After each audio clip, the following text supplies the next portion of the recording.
Hola, soy Raquel. Hoy en Veganamente voy a hacer una crema de avena con verduras.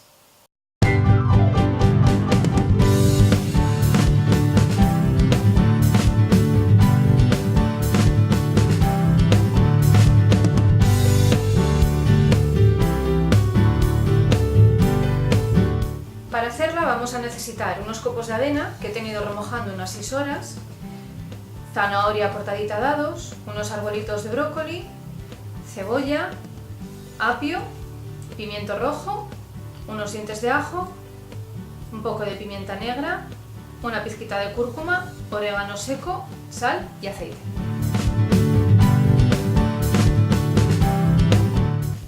En un poco de aceite ponemos unos ajos a dorar y unos trozos de cebolla.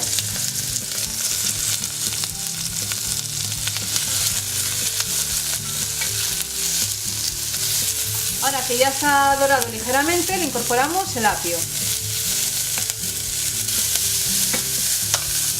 Ponemos sal.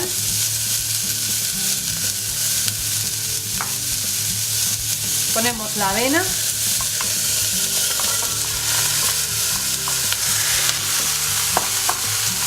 Le ponemos 1 litro de agua.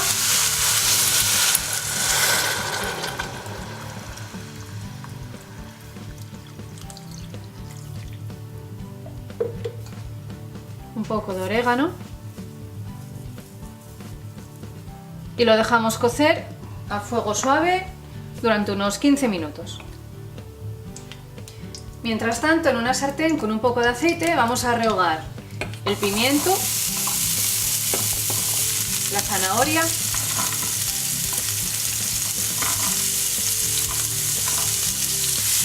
y el brócoli.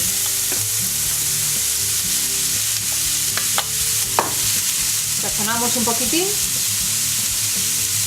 y dejamos que se pochen. Pasados los 15 minutos le vamos a meter batidora para triturarlo todo. Ponemos pimienta,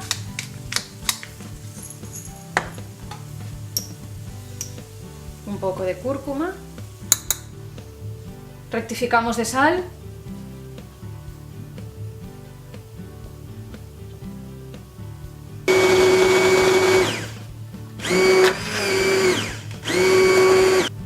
y le incorporamos las verduras salteadas.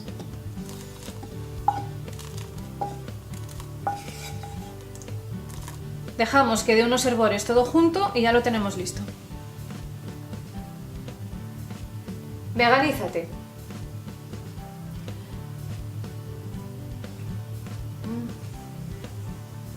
Ya veis, poco más tengo que decir. Una crema tan fácil de hacer y tan rica y tan nutritiva. Abajo los ingredientes y los enlaces a mis redes sociales. Gracias por visitarme un día más, dejadme un like si os ha gustado la receta, suscribiros, compartid con todo el mundo, dadle a la campanita para que os avise de mis vídeos y nos vemos en la próxima receta. ¡Chao!